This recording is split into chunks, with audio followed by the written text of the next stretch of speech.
जय राधा माधव कुंज बिहारी गोपी जन वल्लभा गिरवरधारी यशोदानंदन व्रज जन रंजन यमुना तीरावनचारी।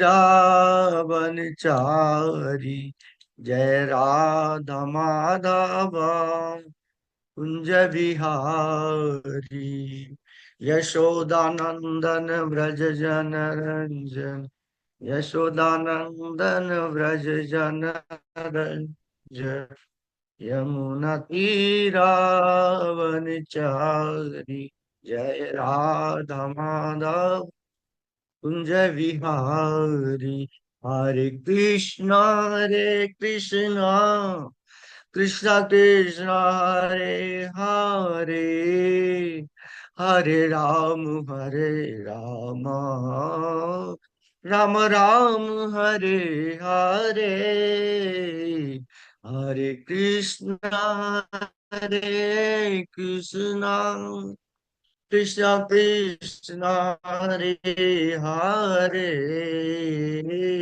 हरे राम राम राम हरे हरे। जय गौरानिताय गौरानिताय जय गौरानिताय जय। जय गौरा हरि गुरु हरि जय गौरा हरि। जय जगन्नाथ जय बलदेव जय जय सुभद्रा। जगन्नाथ स्वामी नयन पथगामी नयन पथगामी भवा तुमे। जय राधा कांत राधा कांत जय राधे जय राधे जय राधे। हरि बोल हरि बोल हरि बोल हरि बोल। निताई गौर प्रेमानंदे हरि हरि बोल। श्री श्री गौर निताई की जय। जगन्नाथ बलदेव सुभद्रा महारानी की जय। श्री श्री राधा राधा कांत भगवान की जय। एकादशी महारानी की जय। एकादशी फास्टिंग की जय। निताई गौर प्रेमानंदे हरि हरि बोल। तो आज बहुत ऑस्पिशियस डे है। बहुत पवित्र दिन है। एकादशी का दिन है। आषाढ़ मास की कृष्ण पक्ष की एकादशी है जिसका नाम है। कौन बताएगा आज की एकादशी का नाम? हाथ उठाओ।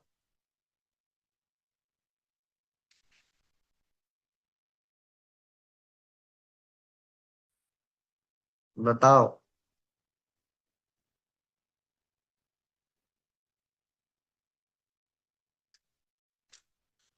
श्याम सुंदर दास प्रभु अपनी जो है ऑडियो ऑन कर लो। ऑडियो।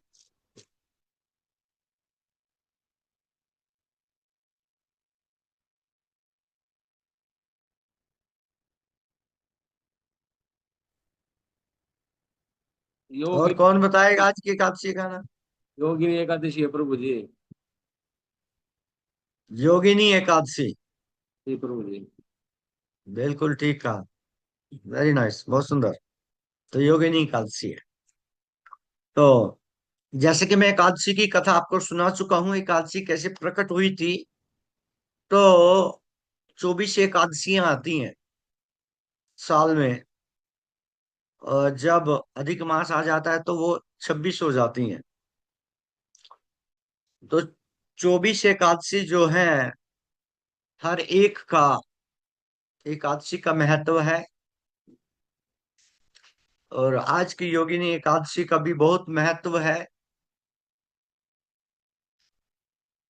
ब्रह्म वैवर्त पुराण में इसका वर्णन है। ब्रह्म वैवर्त पुराण में भगवान श्री कृष्ण युधिष्ठिर के पूछने पर बताते हैं। भगवान श्री कृष्ण से युधिष्ठिर जी पूछते हैं कि प्रभु, मुझे आषाढ़ मास के कृष्ण पक्ष में आने वाली योगिनी एकादशी के विषय में बताइएगा। उसकी क्या महिमा है, क्या फल है उसका, हाँ, एकादशी का व्रत रखने से, योगिनी एकादशी का व्रत रखने से। तो भगवान श्री कृष्ण ब्रह्म वैवर्त पुराण में युधिष्ठिर महाराज को इस एकादशी की महिमा का वर्णन करते हैं। तो भगवान श्री कृष्ण कहते हैं कि देवताओं के जो कोषाध्यक्ष हैं वो है कुबेर जी। सब जानते हैं ना, कुबेर जी कोषाध्यक्ष हैं देवताओं के। जो भक्त जानते हैं हाथ उठाओ।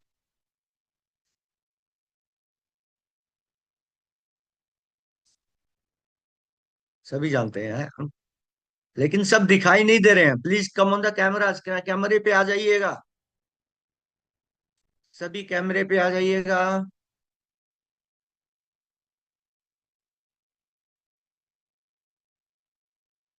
जब तक कैमरे पे नहीं आओगे तब तक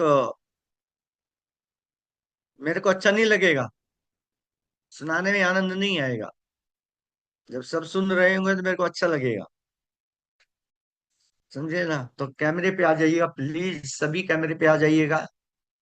तो आज की एकादशी का नाम है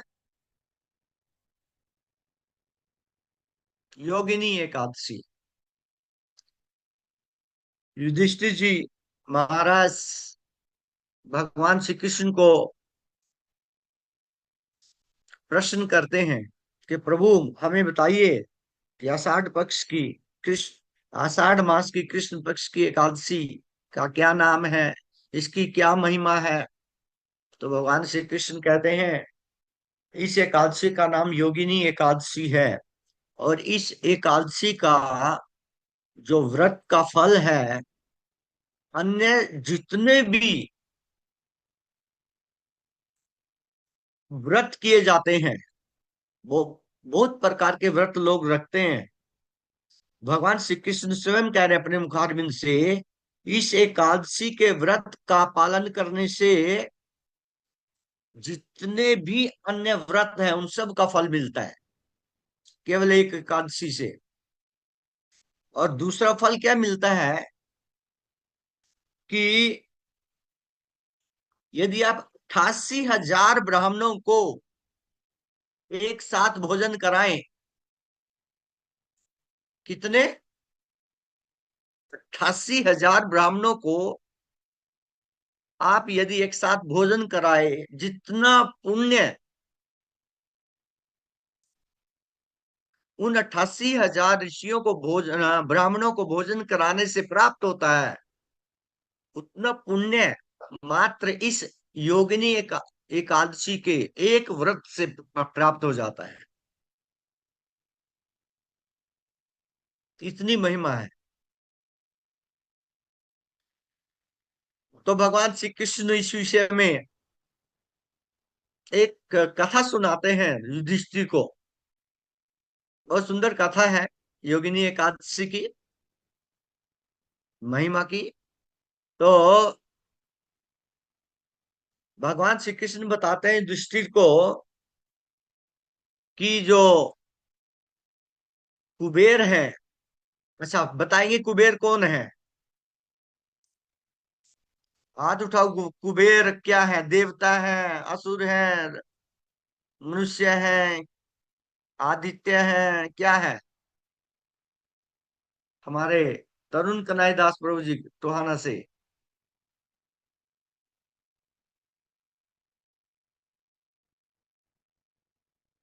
अपना वॉल्यूम खोल लीजिएगा, अपनी आवाज जो है।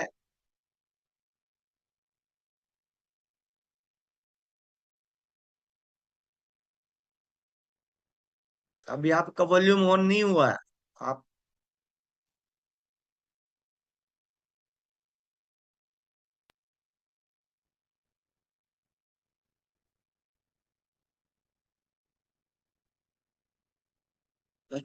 वॉल्यूम ऑन नहीं हो रहा आपसे, कोई बात नहीं। तो पीछे से म्यूट तो नहीं किया गया है माता जी? प्रभु जी ऑन कर दिया प्रभु जी को। अब तो ऑन हो गया, अब दोबारा करके देखो।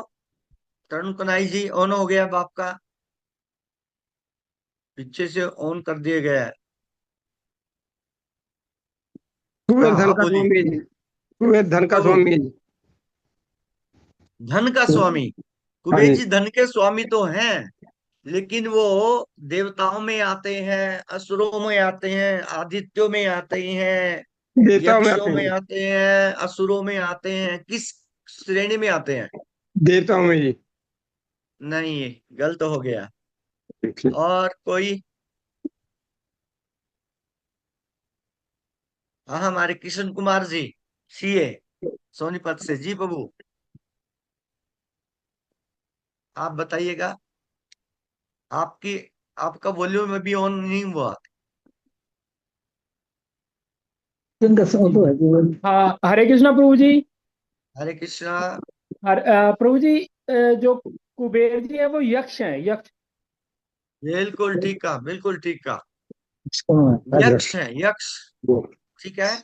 देवताओं से थोड़ा नीची कैटेगरी है, वो यक्षों की है। इनको यक्ष कहते हैं, यक्ष सांसी राजसा। भगवान श्री कृष्ण कहते हैं गीता में कि जो सतोगुणी लोग हैं, क्या सतोगुणी लोग हैं, वो किसकी पूजा करते हैं? भगवान श्री कृष्ण जानते, यजंते सात्विका देवान। जो सात्विक लोग होते हैं, देवी देवताओं की पूजा करते हैं। यजंते का अर्थ है पूजा करना। यजंते सात्विका देवान। सात्विक का अर्थ है सात्विक लोग। जो सतोगुणी लोग हैं, वो पूजा करते हैं देवान, देवताओं की। और यक्ष रक्षांसी राजसा, जो रजोगुणी लोग हैं, वो यक्षों की और राक्षसों की पूजा करते हैं। यक्ष रक्षांसी राजसा।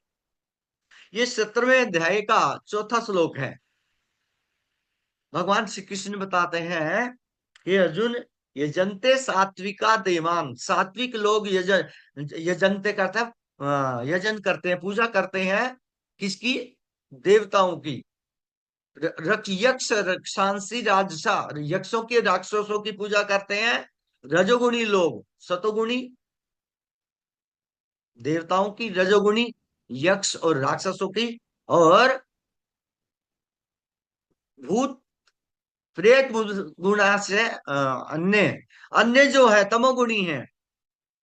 यजन्ते सात्विका देवान यक्ष रक्षांसी राजसा प्रेतान भूत गणाश्च अन्य यजन्ते तामसा जनः। जो तमोगुणी लोग हैं, वो भूत और प्रेतों की पूजा करते हैं। तो पूजा से भी हमें पता चल जाता है कि आदमी क्या है, कौन सी कैटेगरी की पूजा में है। और जो भक्त होते हैं, वो निर्गुण हो जाते हैं, तो तीनों गुणों से ऊपर चले जाते हैं। क्योंकि भगवान श्री कृष्ण तीनों गुणों से ऊपर है। उनको पूजने के लिए, उनकी भक्ति करने के लिए क्या, सतो रजोगुण तीनों गुणों से पार होना पड़ेगा। जो इन तीन गुणों से उठ गया है ऊपर, वो भगवान श्री कृष्ण की भक्ति करेगा। इसलिए भगवान श्री कृष्ण गीता में कहते हैं कि अर्जुन, हजारों हजारों में से कोई एक व्यक्ति मेरे पास आता है, मेरे को जानने का प्रयास करता है। बाकी तो तीनों गुणों में इस फंसे रहते हैं, है ना, तीनों गुणों के अधीन रहते हैं। भगवद गीता के दूसरे अध्याय के 45वें श्लोक में भगवान श्री कृष्ण कहते हैं कि अर्जुन, जो ये वेद है, ये त्रैगुण्य विषया वेदा। वेदों के जो विषय है, प्रकृति के तीन गुण हैं, त्रैगुण्य विषया वेदा।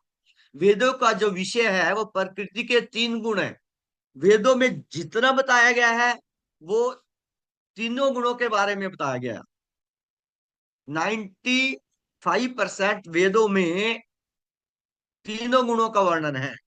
सतोगुण में क्या होता है, कैसे मरता है सतोगुण में, कैसे वो रहता है सतोगुण में, कैसे वो बोलता है सतोगुण में, कैसे वो कार्य करता है सतोगुण में, कैसे वो है व्यवहार करता है सतोगुण में, उससे रजोगुण में कैसे कैसे कैसे क्या करता है व्यक्ति, तमोगुण में क्या क्या करता है, सतोगुणी व्यक्ति किस किस की पूजा करता है, रजोगुणी किस किस, ये सारा बड़ा विस्तार से किसमें बताया गया है, वेदों में बताया गया है सतोगुण के प्रभाव, रजोगुण का प्रभाव, तमोगुण का प्रभाव, सतोगुणी लोग की पूजा करेंगे तो कैसे करनी चाहिए, कैसे उसको क्या मिलेगा, है किस देवता की पूजा से क्या मिलेगा, ये सतोगुणी लोगों का वर्णन है वेदों में। ऐसे ही रजोगुणी में लोगों का वर्णन वेदों में है, रजोगुण में किसकी पूजा करने से क्या मिलेगा, ये सब वर्णन। तो भगवान से जैसे तमोगुण में किसकी पूजा करने से कौन से भूत पिशाच की पूजा करने से क्या मिलेगा, कैसे पूजा करनी चाहिए, क्या क्या फल है, ये सारा कुछ सतोगुण रजोगुण और तमोगुण में आ जाता है। सतोगुणी लोग कैसे कार्य करते हैं, रजोगुणी कैसे कार्य करते हैं, तमोगुणी लोग कौन से कार्य करते हैं। तो त्रैगुण्य विषया वेदा, ये अर्जुन वेदों के विषय है प्रकृति के तीन गुण। निस्त्रैगुण्य भव अर्जुना, नहीं त्रैगुण्य भव अर्जुना, लेकिन अर्जुन तुम तीन गुणों से ऊपर उठ जाओ, तुम्हें तीनों गुणों से ऊपर उठना होगा, क्योंकि तीनों गुणों में से मुझे प्राप्त नहीं किया जा सकता। ज्यादा से ज्यादा देव तब तब बन सकते हैं, बस देव लोग तक पहुंच सकते हैं, मुझे प्राप्त नहीं कर सकते। तो त्रैगुण्य विषय वेदा निस्त्रैगुण्यो भव अर्जुना, यदि मुझे प्राप्त करना है तो तीनों गुणों से ऊपर उठो, है ना। तो इस प्रकार से हम देखते हैं कि जो कुबेर है वो यक्ष है, ठीक है। तो यक्ष जो कुबेर जी हैं वो भगवान शंकर के बहुत बड़े भक्त हैं, भगवान शंकर के बहुत बड़े भक्त हैं, हर रोज भगवान शंकर की पूजा करते हैं। तो उन्होंने एक बार एक माली के नाम से एक यक्ष नौकर को अपनी सेवा में रखा कि भाई जाओ तुम मानसरोवर जाया करो डेली, वहां से पूजा के लिए मैं मैं भोलेनाथ जी की पूजा करता हूँ, उस पूजा के लिए फूल लेके आया करो, है मेरी फूलों की थाली तैयार होनी चाहिए मेरी पूजा से पहले। तो उन्होंने एक यक्ष नौजवान को अ, इस सेवा में लगाया, जिसको क्या कहते हैं, माली, माली की सेवा में लगाया। लेकिन जो वो हेमा माली नाम का यक्ष था, जिसको कुबेर, कुबेर सभी यक्षों का राजा है, ध्यान दीजिएगा, कुबेर जो है सभी यक्षों का राजा है, जितने भी यक्ष हैं। तो उन्होंने ऑर्डर किया कि तुम मेरी ये सेवा डेली करनी है, मैं मुझे भोलेनाथ जी की पूजा करनी होती है, तुम मानसरोवर जा करके वहां से सुंदर सुंदर फूल ला करके मेरी इस प्लेट में रखना, इसको तैयार करना है भगवान जी की पूजा के लिए। लेकिन जो हेमा माली नाम का जो उन्होंने नौकर रखा, वो बड़ा कामी था, है भोग विलासी था। तो अपनी जो ड्यूटी बड़े अपने आप से तो बड़ी चौकसाई से सेवा कर रहा था, क्यों, राजा की सेवा कर रहा था, कोई साधारण व्यक्ति की सेवा तो नहीं कर रहा था। लेकिन बड़ा कामी होने के कारण, स्त्री लंपट होने के कारण, एक दिन वो जब मानसरोवर से फूल लेके आ रहा था वापिस, तो उसके अंदर काम वासना बहुत तीव्र हो गई, और काम वासना तीव्र होने से वो अपने घर चला गया उन फूलों को लेकर के, और अपनी पत्नी के साथ अपनी काम वासना की तृप्ति की। और जो फूल थे जिनकी वेट यक्ष वो कर रहे थे, अब कुबेर कर रहे थे, वो टाइम पर नहीं पहुंचे। जब वो पूजा के लिए बैठे, फूल नहीं दिखाई दिए, तो उन्होंने, जो दूसरे यक्ष उनकी सेवा में थे, उनसे कहा, आज फूल क्यों नहीं आए हैं? अभी तक पूजा के लिए फूल कहाँ है? कहाँ पर है हेमा माली? तो अन्य यक्षों ने बताया, महाराज वो तो फूल लेने के लिए गया था, अभी तक नहीं आई, पता नहीं क्या क्यों नहीं आया। तो कुबेर ने कहा अपने दूतों से कि जाओ पता करके आओ, फूल क्यों नहीं लेके आया, फूल कहाँ गए, वो कहाँ गया, किस कारण से फूल नहीं लेके आया है मेरी पूजा के लिए। तो यक्ष के जो कुबेर यक्ष के जो अन्य दूत थे, वो गए और उन्हें सारा माजरा समझ में आ गया। पता किया तो सब पता चल गया। आकर के कुबेर जी को बताया, महाराज ऐसे ऐसे करके हुआ, फूल लेने गया था, फूल तो ले आया, लेकर के अपने घर चला गया और अपनी पत्नी के साथ जो है वो कामरत था, हैं, भोग विलास में रत था, इस कारण से नहीं आया फूल लेकर के। फूल तो उसके घर में ही पड़े हैं। तो कुबेर जी ने तुरंत ऑर्डर किया, तुरंत उसे मेरे सामने पेश किया जाए।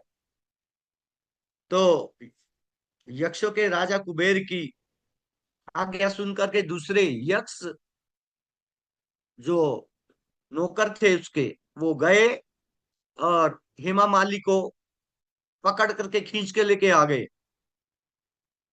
वो हेमा माली बहुत डर रहा था, राजा से डर, सबको डर लगता है? तो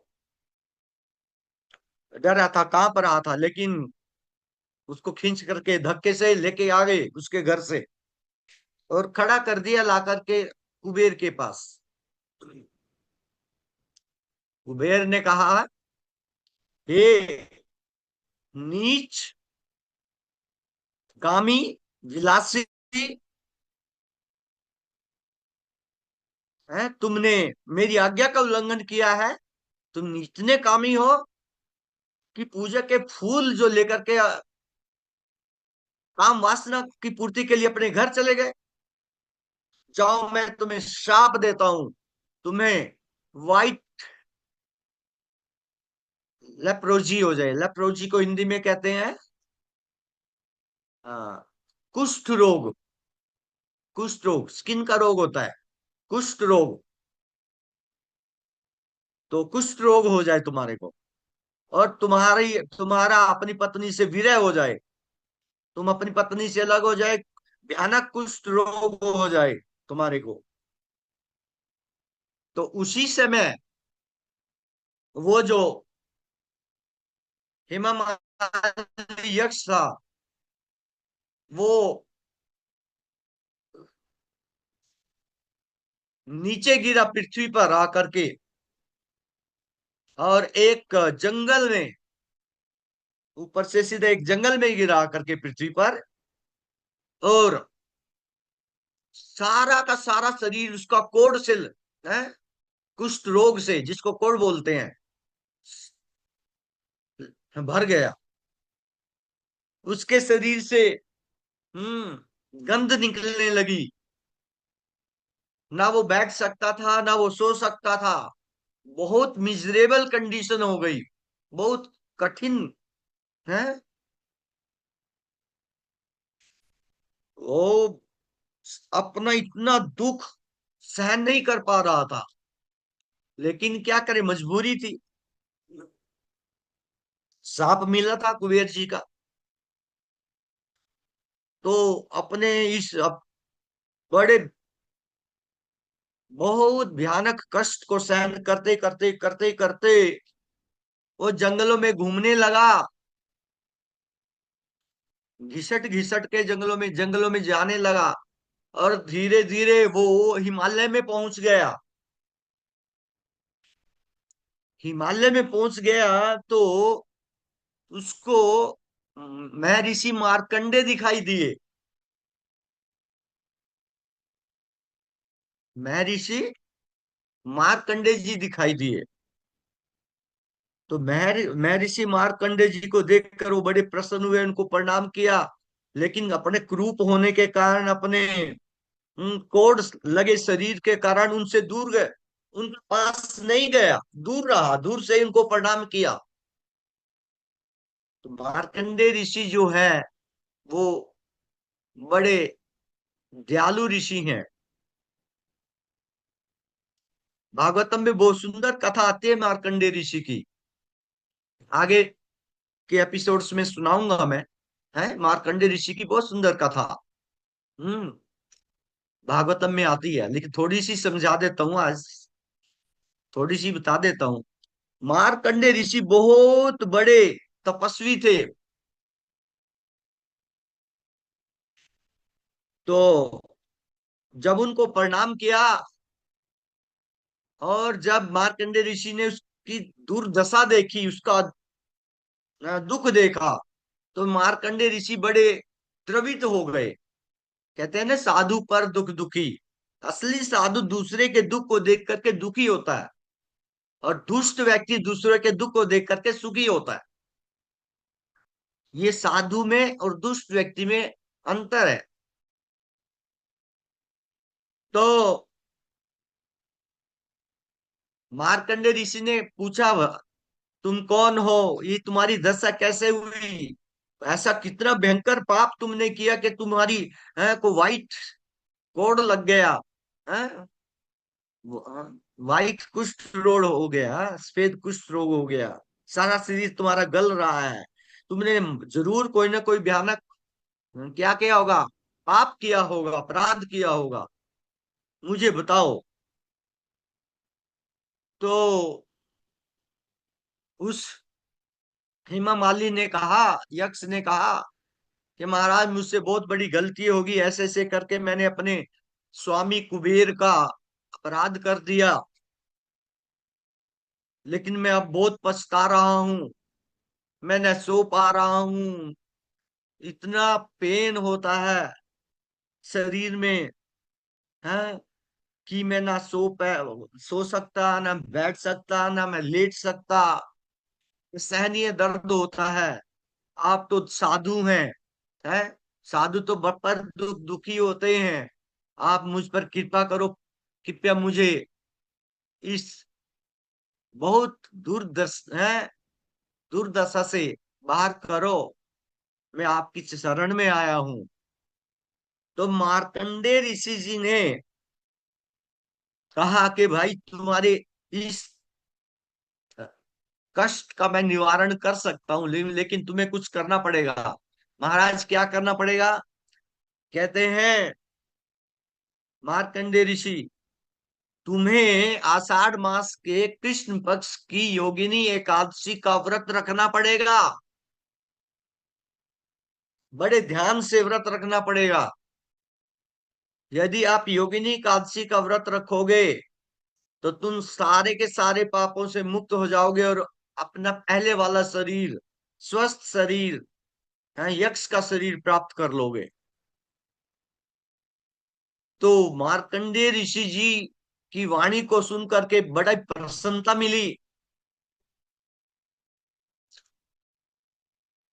हेमा माली यक्ष को, और जब ये आषाढ़ मास आया, आषाढ़ मास की योगिनी है, कृष्ण पक्ष की योगिनी एकादशी आई, तो उसने बड़ी श्रद्धा के साथ, बिना कोई अन्न लिए, बिना कोई जल लिए, इसका व्रत रखा, और भगवान विष्णु का नाम है जाप किया, सारा का सारा दिन है, सारी रात भगवान के नाम का जाप किया, और कुछ नहीं खाया पिया। तो अगले दिन जैसे ही उसने पारण किया, पारण करते ही उसको शरीर, दिव्य शरीर बन गया, जैसे उसका पहले जैसा शरीर था, एवं माली का यक्ष का शरीर था, देवताओं के समान सुंदर जो शरीर था, वो उसका प्राप्त हो गया, उसको अपना पूर्व शरीर प्राप्त हो गया, वो सारे पापों से मुक्त हो गया। तो इस प्रकार हम देखते हैं योगिनी एकादशी का व्रत करने से क्या होता है, हमारे जितने भी पाप होते हैं, जितने भी कोई हमें क्या देता है, कर्ष अभिशाप देता है। बहुत से लोग हमें मन में कोसते होंगे, क्यों जी? कई बार हम लोगों का क्या कर देते हैं, हमारे से गलती हो जाती है या हम जानबूझकर किसी के प्रति अपराध करते हैं, वो हमें फिजिकली तो दंड नहीं दे सकते, लेकिन मन मन में कोसते रहते हैं, है ना? इसका ये हो जाए, इसका वो हो जाए, है इसने मेरे को ये कह दिया, इसका वो ये हो जाए, कोसते रहते हैं। तो इस प्रकार के सारे जो अपराध हैं वो योगिनी एकादशी के करने से नष्ट हो जाते हैं, सारे नष्ट हो जाते हैं। और जीव जो है क्या करता है, जीव भगवान की तरफ उसको, भगवान श्री कृष्ण से उसको, भगवान विष्णु से उसको प्रेम होने लगता है, वो भगवान श्री कृष्ण की भक्ति की तरफ आगे बढ़ता है। हरे कृष्णा कृष्णा कृष्णा हरे हरे, हरे राम राम राम हरे हरे। तो ये इस एकादशी का महात्म था, जो स्वयं भगवान श्री कृष्ण सुना रहे हैं। जिस बात को स्वयं भगवान श्री कृष्ण सुना रहे हो, तो वो कोई साधारण बात नहीं है, वो साधारण कथा नहीं है, है ना? वो सबसे श्रेष्ठ कथा है, सबसे श्रेष्ठ वचन है। तो ये मार्कंडे ऋषि के बारे में बड़ा कुछ आता है। पूरी स्टोरी तो मैं कभी फिर सुनाऊंगा, थोड़ा सा वृतांत सुना देता हूं कि जब मार्कंडे ऋषि पैदा हुए, मृकुंडू मृकंडू ऋषि के पुत्र थे, मृकंडू ऋषि के पुत्र थे। तो जब ये पैदा हुए तो ज्योतिषियों ने बता दिया ये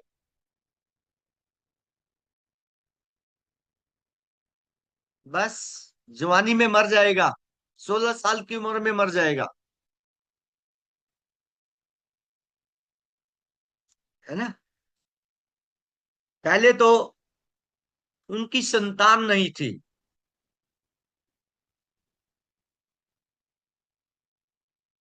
मृकंडू ऋषि की कोई संतान नहीं थी। तो उन्होंने भोलेनाथ का, भगवान शंकर के लिए तपस्या की। भगवान शंकर प्रकट हुए तो उन्होंने पुत्र की कामना की, मुझे कि हमारे को एक पुत्र होना चाहिए। तो भगवान शंकर ने कहा, दो ऑप्शन है आपके पास, दो ऑप्शन। ऑप्शन का मतलब क्या है? दो, क्या बोलेंगे, दो पाए। ऑप्शन इंग्लिश में, हिंदी में पड़ेगा। विकल्प प्रभु जी। हाँ जी, विकल्प। विकल्प ना। हाँ, दो विकल्प हैं आपके पास कि आपको पुत्र तो होगा और लंबी आयु को होगा, स्वस्थ जीवन होगा उसका, लेकिन बहुत नीच होगा वो, सारे बुरे कर्म करने वाला होगा, अधम कार्य करने वाला होगा, दुष्ट प्रवृत्ति का होगा। एक तो ऑप्शन ये है। और दूसरा ऑप्शन है कि तुम्हें बहुत सुंदर, सुशील, ज्ञानी, भक्त पुत्र पैदा होगा, लेकिन उसकी आयु बहुत छोटी होगी, 16 साल की आयु रहेगी उसकी, उसकी आयु 16 साल की होगी, छोटी आयु में मर जाएगा। तो अब तुम्हारे पास ऑप्शन है, विकल्प है कि आपको कौन सा पुत्र चाहिए। तो दोनों पति पत्नी ने क्या किया कि नीच पुत्र से क्या फायदा, छोटी उम्र का हो, यशस्वी तो हो, लोग कम से कम हमें याद तो रखेंगे, भक्त होगा, सुंदर होगा, सुशील होगा। हम्म। महाराज भोलेनाथ जी से कहा हमारे को तो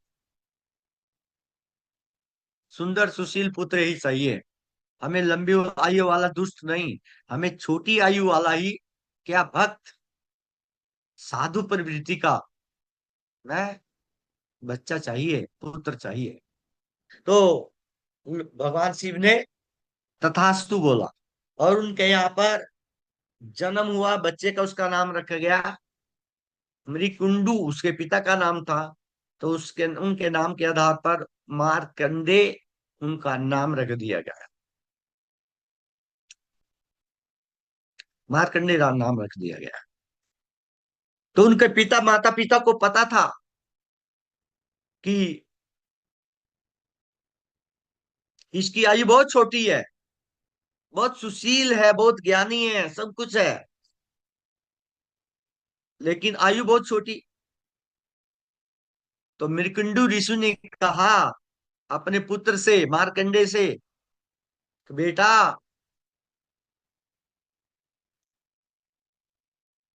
तुम क्या किया करो,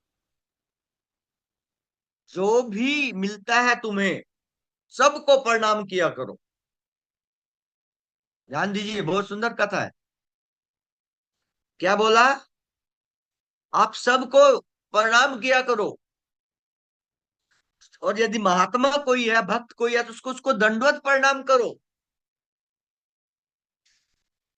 और साधारण व्यक्ति है, छोटा है बड़ा है, उसको हाथ जोड़ करके सिर झुका करके प्रणाम करो। बस ये अपने नियम भी बना लो। हमारे भक्त तो हैं जो है, वो भक्तों को भी, जो सीनियर भक्तों को भी देख करके क्या करेंगे, हरे कृष्ण प्रभु जी, हरे कृष्ण प्रभु जी, कोई दंडवत प्रणाम नहीं करेगा। बस हाथों से ही, ज्यादा कोई करेगा भी तो हाथ कहाँ लेके आएगा, घुटने के पास तक हाथ लाएगा, है, घुटने के पास तक हाथ ला करके हरे कृष्ण प्रभु जी, है ना। एक वैष्णव को, एक भक्त को, एक साधु को दंडवत प्रणाम करना चाहिए। स्त्रियों के लिए दंडवत प्रणाम नहीं कहा गया है, मनुष्यों के लिए दंडवत प्रणाम कहा गया है, जिसको बोलते हैं साष्टांग प्रणाम, 8 अंगों से प्रणाम, ठीक है। लेकिन माताओं के लिए पंचांग प्रणाम कहा गया है, ऐसे करके पीठ से, है, पृथ्वी पर झुक करके प्रणाम करने के लिए बोला गया है, पंचांग प्रणाम बोलते हैं उसको। तो प्रणाम की कई कितनी महिमा है इस कथा से, मार्कंडे ऋषि की कथा से पता चलता है। तो हमें एक नियम बनाना चाहिए कि जो हमारे सीनियर्स हैं, जो हमारे आचार्य हैं, जो हमारे गुरु हैं, हमारे हैं से श्रेष्ठ वैष्णव भक्त हैं, उनको क्या करें, हम एटलीस्ट पंचांग प्रणाम तो करें। यदि आप सड़क पे हैं, कहीं और हैं, रास्ते में हैं, तो उनको पंचांग प्रणाम करें। और यदि आप मंदिर में हैं, मंदिर के माहौल में हैं, मंदिर के एरिया में हैं, वहां पर है जहां पर आप अष्टांग प्रणाम कर सकते हो, तो उनको फिर दंडवत प्रणाम करो, है ना, लेकिन प्रणाम जरूर करो। ये ये प्रणाम में बहुत शक्ति है। जो कुछ नहीं कर सकता वो क्या प्रणाम करने से ही सब कुछ पा लेता है, भगवान से भी और साधुओं से भी। तो उसके पिता ने कहा बेटा सबको प्रणाम किया करो, तो वो सबको प्रणाम किया करता था। एक बार जब वो 12-13 साल के हुए, तो उनके पिता को बहुत चिंता शुरू हो गई, 2-3 साल में मेरा पुत्र तो चला जाएगा। लेकिन क्या हुआ, एक बार देवर्षि नारद जी आ गए उनके गांव में। और जो मार्कंडे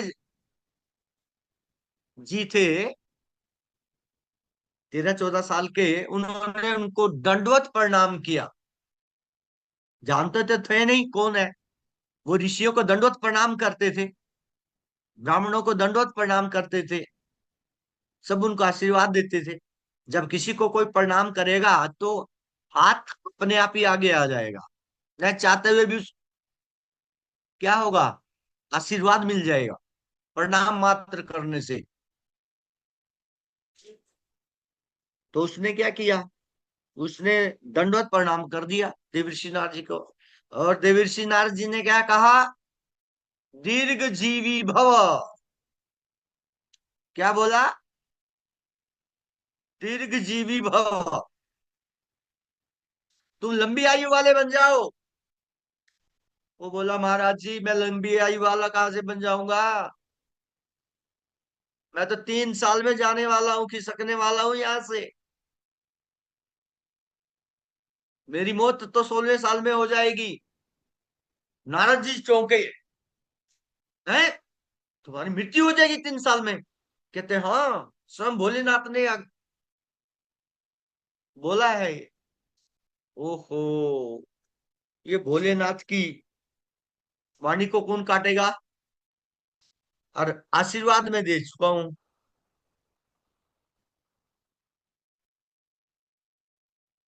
दुविधा में पड़ गए देवर्षि नारद जी, मेरा आशीर्वाद तो निष्फल चला जाएगा, कैसे अपने आशीर्वाद को बचाऊं। उसने कहा, बेटा चलो मेरे साथ। तो मार्कंडे को ऋषि को लेकर के, मार्कंडे है को लेकर के वो ब्रह्म जी के लोक में, ब्रह्म लोक में चले गए। और ब्रह्म लोक में जा करके मार्कंडे से कहा, बेटा प्रणाम करो, दंडवत प्रणाम करो ब्रह्मा जी को, मेरे पिता हैं। तो जैसे ही आगे जाकर के उनके सामने आसन पर बैठे थे, मार्कंडे ऋषि ने ब्रह्मा जी को दंडवत प्रणाम किया। तो ब्रह्मा जी ने तुरंत हाथ क्या किया, दीर्घ जीवी भवा।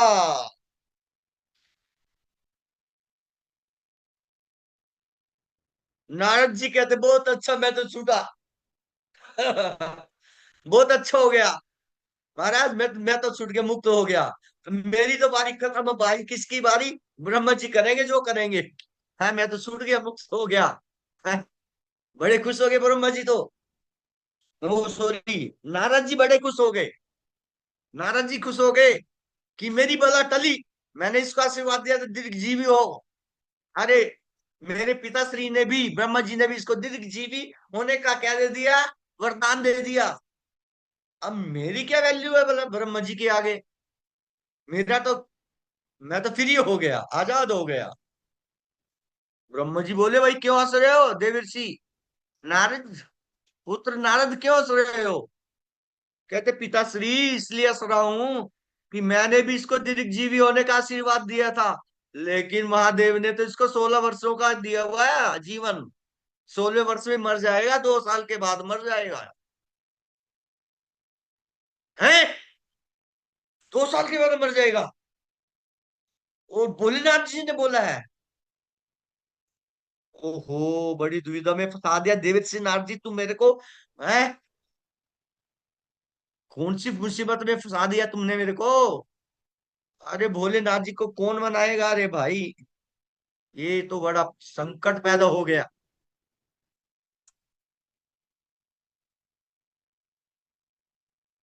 ब्रह्मा जी सोचे, करे तो करे क्या, मेरा वरदान भी फेल हो जाएगा। क्यों जी। तो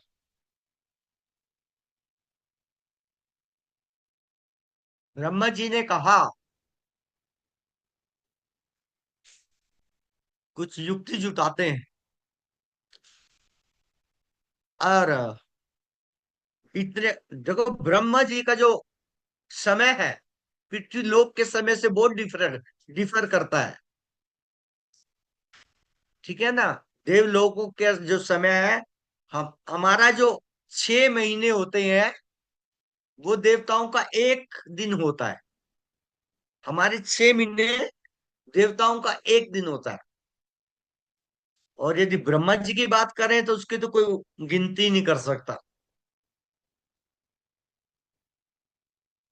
तो उसी समय हो गया बस। 16वां वर्ष जो है लग गया। और 2 दिन रह गए उसकी मृत्यु को। तो ब्रह्मा जी ने कहा चलो मेरे साथ। ब्रह्मा जी इसको लेकर के गए हिमालय पे। वहां पर एक शिवलिंग स्थापित किया। शिवलिंग स्थापित करके ब्रह्मा जी ने कहा बस इस अब तुम्हारे हाँ बस एक दिन रह गया है। तुमने इस शिवलिंग को पकड़े रखना है, छोड़ना नहीं है। और ओम नमः शिवाय, ओम नमः शिवाय का जाप करना बस। एक दिन की बात है, कल तो तुम्हारी मृत्यु होने वाली है। तब तक तुमने क्या करना है? ओम नमः शिवाय का जाप करना है और इस शिवलिंग की को पकड़े रखना है, छोड़ना नहीं है बिल्कुल भी। ठीक है महाराज जी। अब क्या हुआ? जब टाइम आया मौत का तो यमराज जी आ गए। यमराज जी हर एक के लिए नहीं जाते, अपने दूतों को भेजते हैं। लेकिन कोई यदि पवित्र आत्मा होती है, भक्त आत्मा होती है, उसको लेने के लिए यमराज जी स्वयं जाते हैं। जो ज्यादा ही पवित्र होता है, बहुत बड़ा भक्त होता है पुण्यवान होता है, उसको लेने के लिए स्वयं यमराज जी आते हैं अपनी कृपा है करने के लिए। तो यमराज जी गए। यमराज जी ने क्या किया? अपना फंदा लिया, बड़ा घातक फंदा। और वो जो जाल था, फंदा का जाल, वो फेंक दिया शिवलिंग के ऊपर भी। और जो शिवलिंग को ऐसे पकड़े हुआ था मार्कंडे है, उसके ऊपर भी, दोनों के ऊपर अपना यम पास है, यम जाल फेंक दिया और दोनों को खींच लिया। जब वो जैसे ही उसने उस जाल को खींचा उस शिवलिंग के साथ में और मार्कंडे ऋषि के साथ में, तुरंत शिवलिंग फट गया। शिवलिंग फट गया और बड़े क्रोध में भोलेनाथ जी प्रकट हो गए। और प्रकट होते ही उन्होंने यमराज को मार दिया। मार दिया यमराज को। मेरे भक्त को मारता है, मैं मेरी मेरी अवहेलना करता है। हम्म? अपने आप को स्वामी मान रहा है। खत्म कर दिया यमराज जी को, मार दिया। जाल पुल सब तोड़ दिए भोलेनाथ ने। तब जो यमराज के दूत उनके साथ आए थे, जब राजा चलता है तो बहुत बड़ी फौज चलती है साथ में, क्यों जी? जब राजा चलता है तो अकेला तो चलता नहीं, सारी फौज आई चलती है साथ में। पता नहीं क्या राजा क्या करेगा, है? देखें जा करके। आज राजा निकला है अपने घर से तो फौज लेके निकलता है। तो जब यमराज जी मर गए तो सारे के सारे यमराज के दूत चरणों में पड़ गए भोलेनाथ के। महाराज बख्श दो, बख्श दो, गलती होगी, गलती होगी, गलती हो गई, माफ कर दो। तो भोलेनाथ ने जीवित कर दिया यमराज जी को और कहा, इस बालक को तुम मारना चाहते थे, मैं इसको आशीर्वाद देता हूं ये चिरंजीवी हो जाए, ये चिरंजीवी हो जाए। चिरंजीवी का मतलब तो कभी मरे ही नहीं, प्रलय भी आ जाएगी तब भी नहीं मरता। वो चिरंजीवी। तो चिरंजीवी हो गई मार्कंडे ऋषि। और एक बार भगवान श्री विष्णु की के बहुत बड़े भक्त हुए हैं ये। मार्कंडे ऋषि भगवान विष्णु के बहुत बड़े भक्त हुए हैं। भोलेनाथ जी की कृपा से उनको भगवान श्री कृष्ण की भक्ति मिली और भगवान विष्णु की भक्ति मिली। और भक्ति में उन्होंने क्या, भगवान को प्रसन्न करके उनकी माया का दर्शन करने का वरदान मांगा। और जो माया ठाकुर जी ने दिखाई इनको, इसका कभी फिर वर्णन करेंगे। बहुत सुंदर वर्णन है। ठीक है, तो आज की कथा का टाइम हो गया है। हमारे को निवेदन किया गया था प्रभु जी, कथा टाइम पे शुरू करना, टाइम पे समापन करना। तो मैंने आज क्या किया, आज अपने आप को जल्दी देर नहीं किया। लगभग ठीक टाइम पे मैंने स्टार्ट किया और ठीक टाइम पे भी मैं इसको यहाँ पर अपने वक्तव्य को विराम दे रहा हूं। तो सार क्या है, सार ये है कि एकादशी का पालन करना चाहिए, एकादशी व्रत का पालन करना चाहिए ध्यान से। और भगवान विष्णु का, भगवान श्री कृष्ण का क्या करना चाहिए, भजन करना चाहिए, कीर्तन करना चाहिए, जाप करना चाहिए, भागवत का पाठ करना चाहिए, है ना। इससे हमारी भक्ति और हमारे जो पाप नष्ट होंगे और हमारी भक्ति में हमारा प्रेम बढ़ेगा, भगवान के प्रति प्रेमा भक्ति का उदय होगा। इस प्रकार भगवान श्री कृष्ण ने ये कथा युधिष्ठिर महाराज को और सारे पांडवों को सुनाई। हरे कृष्णा कृष्णा कृष्णा हरे हरे, हरे राम राम राम हरे हरे। किसी का कोई प्रश्न है, एनी क्वेश्चन? हाँ जी, साक्षी माता जी पूछिए। प्रभु जी, अभी आपने बताया कि भगवान के भक्तों को यमराज लेने आते हैं, तो उनको तो विष्णु दूत भी आपने एक बार बताया था कि लेने आते हैं भगवान के भक्तों को। भगवान के भक्त का मतलब यह पुण्य आत्माएं, क्या जिन्होंने ज्यादा पुण्य किए होते हैं वो देवलोकों में जाते हैं। प्राप्य पुण्य कृताम लोकान उषित्वा शाश्वती स्मा सूची नाम श्रीमताम गेह योग भ्रष्टो अभिजायते। 40वें श्लोक में छठे अध्याय के भगवान श्री कृष्ण बोलते हैं, प्राप्य पुण्य कृताम लोकान, जो ये पुण्य आत्माएं होती हैं, जो पुण्य ज्यादा करती हैं, ये पुण्य आत्मा लोकों में जाती हैं। प्राप्य पुण्य कृताम लोकान, जिन्होंने पुण्य किए हुए होते हैं उन लोकों में जाती है, अर्थात देव लोकों में जाती है वो आत्माएं। हम्म? प्राप्य पुण्य कृताम लोकान, जिन्होंने पुण्य किए हुए होते हैं वो पुण्य लोगों को जाते हैं, अर्थात देव लोगों को जाते हैं। उषित्वा शाश्वती समा, वो लंबे समय तक वहां पर अपने पुण्यों का भोग करते हैं। सूची नाम श्रीमताम गेह योग भ्रष्टो भी जायते। और फिर किसी ब्राह्मण के घर में, किसी योगी के घर में, किसी धनी व्यक्ति के घर में क्या करते हैं, जन्म लेते हैं। ठीक है, तो पुण्यात्माओं की बात हो रही है, भक्त तो बहुत ऊंचे है पुण्यात्माओं से। और किसी का कोई प्रश्न है? यस प्रभु जी। जी माता जी। प्रभु जी, टॉपिक से थोड़ा अलग है। जो अभी जगन्नाथ जी उठेंगे प्रभु जी, वो रथ यात्रा वाले दिन ही मॉर्निंग में उनको उठाना है सेवा के लिए, या एक दिन पहले कैसे करना है? मॉर्निंग में उठाना है। ओके प्रभु जी, कोई कुछ स्पेशल विधि या एज इट इज जैसे डेली करते हैं? नहीं, ऐसा कुछ नहीं है। आप उनको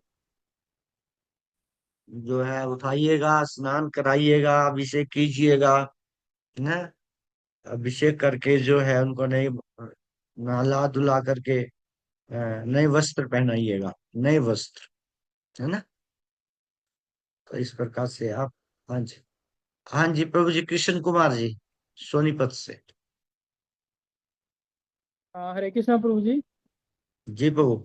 प्रभु जी, जैसे ब्रह्मा जी की आयु का वर्णन मिलता है हमारे को, क्या भगवान शंकर की आयु भी का भी वर्णन है कहीं पे? भगवान शंकर की आयु का वर्णन नहीं है, क्योंकि जो दो तत्व हैं, एक जीव तत्व है, एक विष्णु तत्व है। तो जो विष्णु तत्व है, विष्णु तत्व सर्वश्रेष्ठ है, उनसे बढ़कर कोई नहीं है। विष्णु तत्वों का कभी नाश नहीं होता, कोई प्रलय नहीं होती है वैकुंठ में, गोलोक वृंदावन में है। तो विष्णु तत्व जो है वो सनातन है। विष्णु तत्व कभी नष्ट नहीं होते हैं, हमेशा के लिए हैं। उनका कभी जन्म नहीं होता, कभी मरण नहीं होता, और केवल 16 साल की अवस्था तक रहते हैं। 16 साल से ऊपर बढ़ते ही नहीं। यह नव यौवनम चाहे, ब्रह्मा जी कह रहे हैं इस बात को कि हे प्रभु, आप और आपके लोक में जो जो भी रहता है वो 16 साल की उम्र तक ही बस बढ़ता है, आगे बढ़ता ही नहीं, हमेशा नौजवान रहता है, नव यौवन में। तो जो भोलेनाथ जी हैं, हाँ, जो जीव तत्व हैं, वो विष्णु तत्व की पूजा के लिए बने हैं, विष्णु तत्वों की भक्ति के लिए बने हैं। तो यदि हम विष्णु तत्वों की भक्ति करेंगे, तब हम विष्णु लोकों में जाएंगे, वैकुंठ लोकों में जाएंगे, है ना।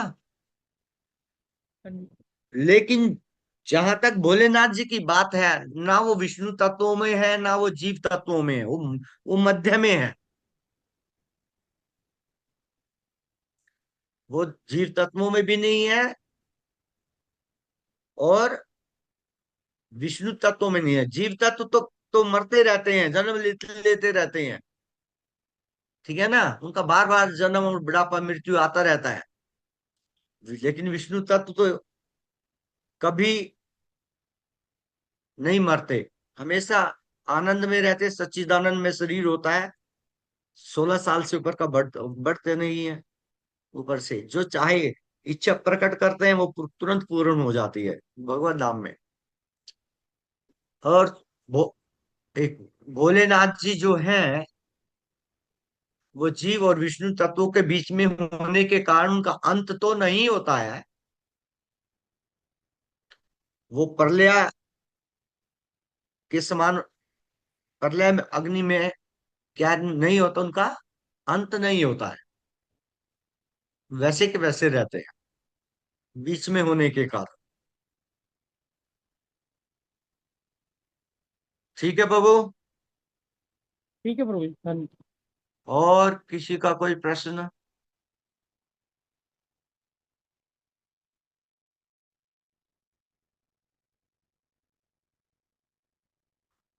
आशा करता हूं सब भक्त जो है, आज जितना टाइम बचा है उतना समय ज्यादा से ज्यादा जाप में लगाएंगे, भागवत रीडिंग में, भगवत गीता रीडिंग में लगाएंगे। और हरे कृष्णा प्रभु भगवान, जी। हाँ जी, हाँ जी, पंचांग प्रणाम प्रभु जी। पंचांग प्रणाम माता जी। प्रभु जी, ऐसा बोलते हैं कि जगन्नाथपुरी में एकादशी माता को उल्टा लटकाया हुआ है, हाँ जी। ऐसा कहते हैं। ऐसा? हाँ जी। हाँ, ये पौराणिक कथा है। ये भोलेनाथ, जो भगवान शंकर जी है, भगवान शंकर, सॉरी, जगन्नाथ भगवान जी जो है, उनको वास्तव में भगवान का कोई व्रत नहीं होता है, ध्यान दीजिएगा। व्रत हम करते हैं भगवान के लिए, भगवत प्राप्ति के लिए। भगवान के लिए कोई व्रत नहीं होता है। आज भी हमारे मंदिर में जो भगवान जी की किचन है, उसमें अन्न का प्रसाद बना है, अन्न का, चावल, दाल, सब्जी, चपाती, है, मिठाई। तो भगवान को अन्न का ही लग रहा है आज भी भोग। ऐसा नहीं कि भगवान को हम व्रत वाला भोग लगा रहे हैं, नहीं, अन्न का ही भोग लग रहा है। हाँ, जो व्रत का बना है वो भी लग रहा है, क्योंकि भोग तो लगाना ही है भगवान का, लेकिन अन्न का भोग भी लग रहा है। तो व्रत भगवान के लिए नहीं है, व्रत हम भक्तों के लिए है। तो जब एक महापर्व जगन्नाथपुरी में ये कहा गया कि व्रत रखना चाहिए, है, और जगन्नाथ जी तो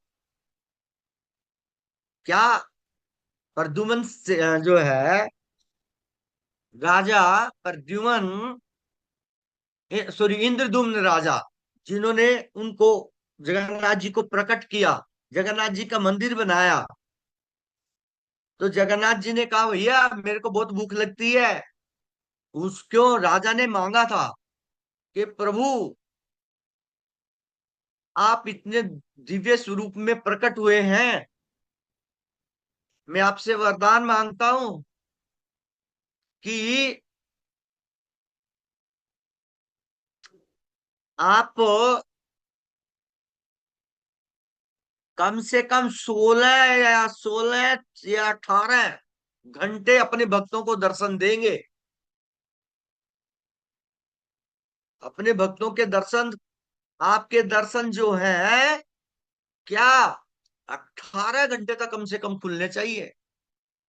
तो भगवान ने बोला है, भैया मेरे को बार बार भूख लगेगी कि कौन खिलाएगा, जागूंगा तो क्या भूख लगेगी।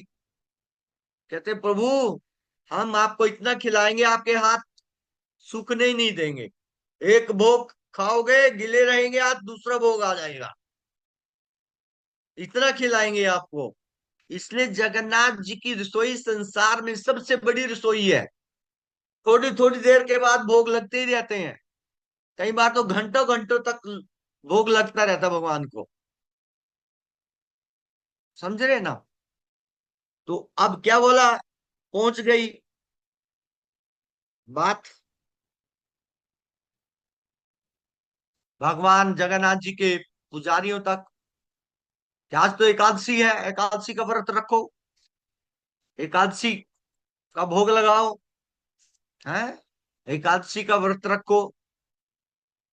तो भगवान जगन्नाथ जी बोले, अच्छा ये मेरे से भी बड़ी हो गई क्या एकादशी, इसको उल्टा लटका दो। उसको उल्टा, उनको उल्टा लटका दिया गया। अर्थात भगवान जगन्नाथ जी के आगे कुछ नहीं चलता, उनके आगे सिर्फ प्रेम चलता है। भगवान जगन्नाथ जी ये दिखाना चाहते हैं इस कथा से, है, इस दृष्टांत से ये दिखाना चाहते हैं कि मेरे जो भक्त हैं उनके ऊपर मेरा अधिकार रहता है, वो मेरे अधिकार क्षेत्र में रहते हैं, क्योंकि मैं यहाँ का क्या हूँ, राजा हूँ, पुरी का राजा। कौन, जगन्नाथ जी हैं, नीलाचल है, स्वामी बोलते हैं उनको। तो भगवान ने इस प्रकार से जगन्नाथपुरी में एकादशी को उल्टा लटका दिया कि हम नहीं रखेंगे व्रत, हमारा यहाँ पर स्पेशल रूप है, इस रूप में हम एकादशी का व्रत हमारे भक्तों को रखने की जरूरत नहीं है, समझे ना। लेकिन जो सबसे बड़ी बात है, चैतन्य महाप्रभु जगन्नाथपुरी में ही रहते थे अपने जीवन के 12 वर्ष, लास्ट के 12 कहेंगे, 24 वर्ष, 24 वर्ष जगन्नाथपुरी में बिताए भगवान चैतन्य महाप्रभु ने। फिर भी अपने भक्तों को उन्होंने क्या कहा, ये परंपरा है जगन्नाथ मंदिर की, जगन्नाथ निवासियों की, जगन्नाथपुरी वासियों की, कि वो एकादशी को व्रत नहीं रखते। लेकिन ये स्पेशल लोग हैं, ये जगन्नाथ जी के कृपा क्षेत्र में आते हैं, जगन्नाथ जी के सेवकों के रूप में आते हैं, इसलिए इन पे बस नहीं चलता एकादशी का। लेकिन हम इनके जैसे उत्तम जगन्नाथ जी के सेवक नहीं है। हम नीलाचल में क्षेत्र में पैदा नहीं हुए हैं। हमें एकादशी का व्रत रखना है, जगन्नाथपुरी में भी व्रत रखना है। और तो जगन्नाथपुरी में भी क्या रखते थे? चैतन्य महाप्रभु के जितने भी भक्त थे सब एकादशी का व्रत रखते थे। तो हमें एकादशी का व्रत रखना है। ये एक्सेप्शन सिर्फ भगवान के विशेष भक्तों के लिए दिया गया है, वो भी केवल जगन्नाथपुरी के वासियों को, और किसी को नहीं। जगन्नाथ जी की ये विशेष कृपा जगन्नाथपुरी वासियों को पर है। वहां तो वो तो थोड़ा लंबी कथा फिर सुनाऊंगा। जगन्नाथ जी की घटना में कई घटनाएं हैं इस टाइप की। तो हरे कृष्णा कृष्णा कृष्णा हरे हरे, हरे राम राम राम हरे हरे। ठीक है, और किसी का कोई प्रश्न है पूछना है तो हाथ उठा सकते हैं।